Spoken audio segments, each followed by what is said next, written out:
Zdravo, moje ime je Danijel i za ovu priliku sam pripremio simulaciju izdavanja avansnih računa, odnosno avans prodaja, refundaciju avansnih računa kao i promet prodaja. Po zadnjem update-u, odnosno definiciji softvera, način kucanja avansnih računa je nešto jednostavniji. Više u buduće nećete imati obavezu kucati u polju slobodan tekst precizniji opis artikla za koji se odnosi za avans, već će to softver automatski raditi. Kako bi to izgledalo u praksi? Dakle, za početak smo uneli artikal, recimo čas praktične obuke, tiče se autoškola, odnosno situacije kada kandidat u autoškoli plaća praktičnu obuku iz delova. Pa bi to izgledalo ovako. Dakle, sada je dovoljno otkucati šifru artikla i reći taster potvrdi, gde softver ispisuje ukupnu cenu časova praktične obuke. Taj artikl ćemo dodati na račun i ići odmah u račun. Dakle, sada više ne pozivamo artikl 11 avans ili 12 avans ili 10 avans, već kucamo artikl baš onako kako se on zove. Ali, kada dođemo u opciji promet, pa prebacimo na avans, idemo u opciju tip plaćanja, gde bi ovde trebali definisati na koji način, odnosno koji je iznos plaćanja prvog avansnog računa, odnosno prve rate, tako da je nazovemo. Recimo, ja ću sada navesti jedan primer, a to je 20.000 dinara bi recimo bila prva rata, odnosno prvi avansni račun. Potvrdimo ovaj iznos, potvrdimo i ovde, kažemo taster štampa, softver će nas sada pitati još jednom da unesemo iznose avansa po poreskim stopama, pošto je u pitanju jedan artikl po jednoj poreskoj stopi, dakle, taj iznos od 20.000 dinara ide na tu jednu stopu. Potvrdimo.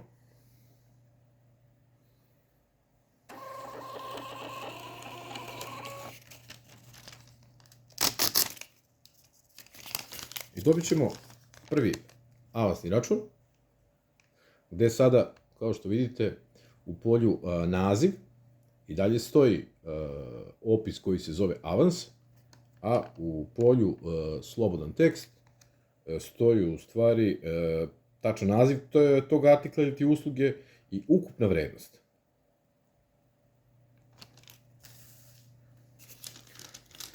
I ovo bi bio recimo prvi avans, odnosno prva rata. Kupac je došao odnosno kandidat je došao da plati sledeću ratu, naravno ponavljamo postupak.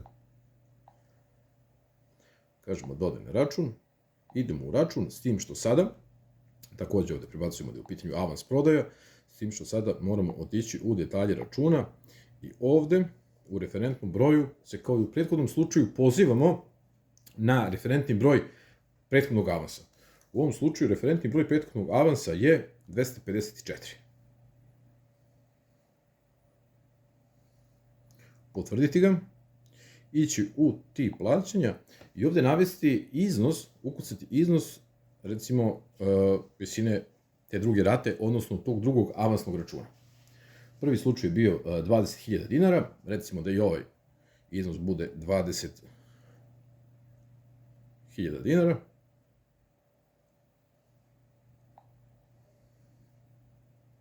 Kažemo taster štampa, potvrdimo.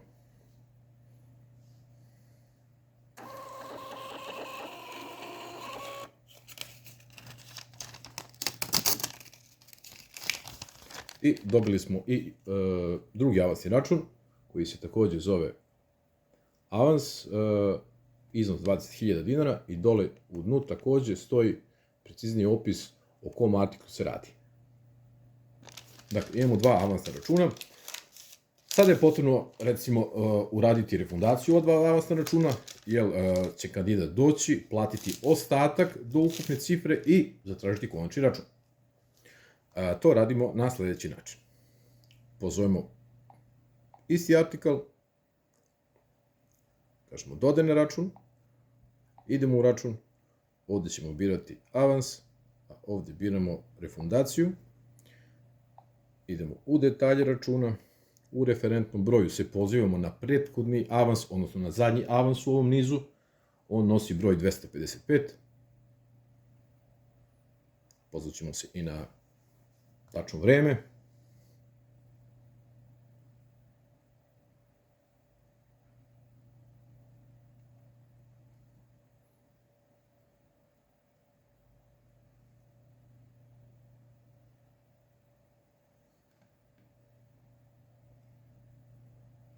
Potvrditi, otići takođe u tip plaćanja i uneti iznos, ukupan iznos avansa koji refundiramo. Dakle, ako smo imali dve rate od po 20.000 dinara, to je iznos 40.000 dinara za koji radimo refundaciju.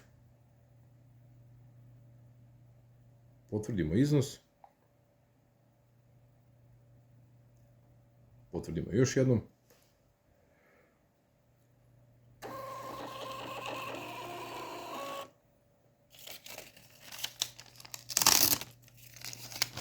Dobili smo refundaciju, u vrhu je referentni broj zadnjeg avansnog računa i ukupan iznos od 40.000 dinara koji smo refundirali. Dakle, kandidat sada plaća ostatak do 60.000 dinara i očekuje od kasira konačan račun. Kako bi to izgledalo? Ponovo ćemo pozvati šifru istog artikla, reći dodaj na račun, otići u račun. Sada je to promet prodaju, to više nije avans prodaju. Idemo u detalje računa. Pozivamo se na zadnji referentni broj, odnosno referentni broj refundacije, koji je u ovom slučaju 256. I ići sada dalje, recimo opcija avans.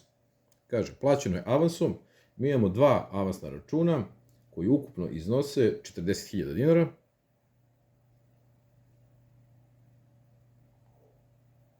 I unećemo i PDV na avans koji je bio, znači, dakle, to pripisujemo sa refundacije, PDV na avans u ovom slučaju iznosi 6.386 dinara i 55 pare. Broj posljednjeg avansnog računa je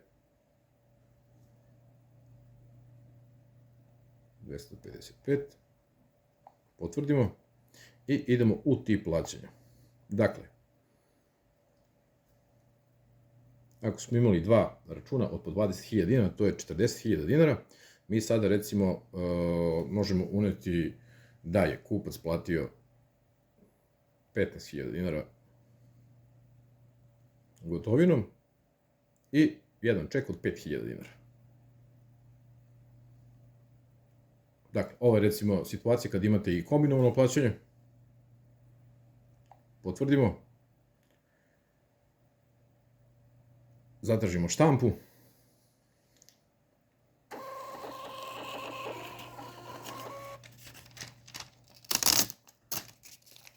I dobili smo konačan račun koji se zove promet prodaja, koji se poziva na zadnji referentni broj, odnosno broj refundacije, gde vidimo specifikaciju plaćanja, da je ukupan iznos bio 60.000 dinara, da je uplaćeno avansom 40, da je PDV na avans bio 6.386,55, da je izvršena doplata od 15.000 dinara gotovinom i 5.000 dinara čekom. U dnu dole vidimo koji je broj zadnjeg avansnog računa. I to bi izgledalo ovako. Na ovaj način smo pravilno uradili dva avans prodaje računa, refundaciju tih iznosa, ukupnog iznosa od 40.000 dinara i konačan račun od 60.000 dinara. Hvala vam na pažnji.